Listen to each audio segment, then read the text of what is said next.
naye sente zange nzaagala. Sente zange olina okuzimba. Sente ngenda zikuwa gwe bamugumu. Ekyo kigenda kuntabula n'emikolo walingiyiwe. Omukolo gwajonoona nze seegombwa. Nze ku kyalo kwonna bantya. Ndi musajja seeguya ate nkweguya nkuyita ntya. Esente ze zinaatugatta. Waalaikum salaam. Sangayira okuva n'agimani suuli. Nange nsanyusa okubasanga. Awo era obuze. N'ababi? Taata akatebe. Ono yina babi. Ono yinga akuze. Watuleka wano omwana yalwala. Obuyambi tosindika amasimu wetukukubira gato otola ku butoole. Kati era byebimu ku bindeese wano. Nsonga sheeyo. Kubanga bwe nagenza okubala abalamu nendaba nga omwana oyo alabika emyaka gyatuuseemu kati akuze. Era kituufu akuze. Nendaba nga ate alabika akusumbuwa kati y'ensonga endeese nti omwana oyo obutakusumbuwa nnyo twandibadde tumufumbiza. Mukwano gwange bamuyita Muzeeyi Nsubuga. Yanfunidde omusajja mugagga nnyo. Mugayiga. Nga kirungi. Agenda kubawa ebintu wano n'embeera ekyuke. Anangulira kwaye kasola. Ni TV n'ataku munumba zera n'abonaku. Aya anaamuyikiriza. Naye nga kye tulina okukola emikolo mbadde nze ndowooza kugireeta eno. Nga emikolo gigenda kubeera wano, bajje wano, omugole tumusibe, omwana tumusibe ebiteeteeyi, atwale mukazi we tamulabyeko, anaamulabira eyo. Fa kasita batuwa ebintu banaabonera eyo. Ku masada be Maulana, mama noano ku masada be. Wadi kyova ndikwembaka embako.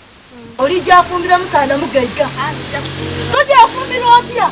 Nzoyena sebamba ne kuno nganzazira sente. Omusada Mugayiga ndi kukoba oli awo alikulowooza oti ndi kuseka.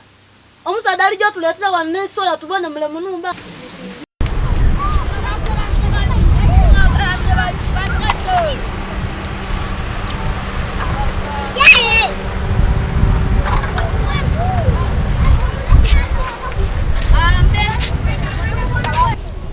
Tulina omuceere, amatooke, enyama n'omukosi.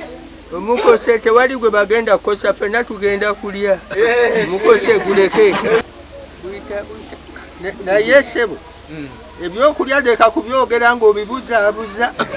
Twagala otubuulire ekituufu. Gakati omuceere ogwo ngusaba ngulya. Goguli omungi. N'enyama naye kasita oŋŋamba endu. Endu sigimanyi. Ekyo leeta buleesi. Amaido oba envuluga n'amalibwa. Ate ani yabiridde? Nkali birya tujabirya. Ni bumufulu. Obufulu. Obufulu bwe buki. Mukene. Ne mukene naye bamuteeka ku mukolo. Mwagala kutumala mu kitiibwa. Mukene ng'omuleeta ng'omugabula abantu ku mwa waliwo amata amasaade. Amasaade ogamanyi? Bongo. Bongo no waba abana abagundi abalaalo. Bongo ndoza nja kumunywa. Ndeeterayo ekikopo ekinyogoga. Nja kumunywa oyo amasaade njagani. Kako bambi sekako. Sekako oweddeyo.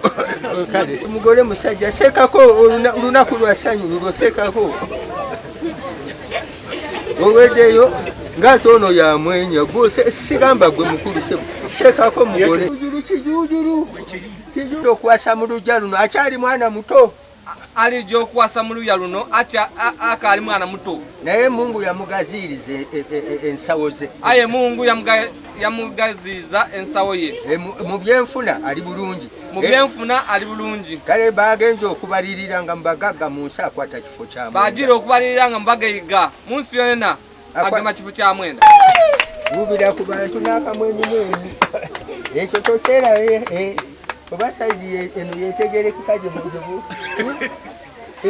Mwenya katibala. Kituufu kati kale waffe oba oyogedde. N'okyogera ng'okyanguyiriza. Abaana abawala tebabuuka amaaso ne bagamba maama byatuuse. Oseka ki? Plan B Records ye studio yokka ekuwa ekiri ku mulembe. Oyagala ku recordinga luyimba ku Plan B Records tulikodinga nyimba ez'ekika kyonna nga raga, reggae, kadongo kamu, afrobeat, band music n'ebika bya music byonna eby'enjawulo.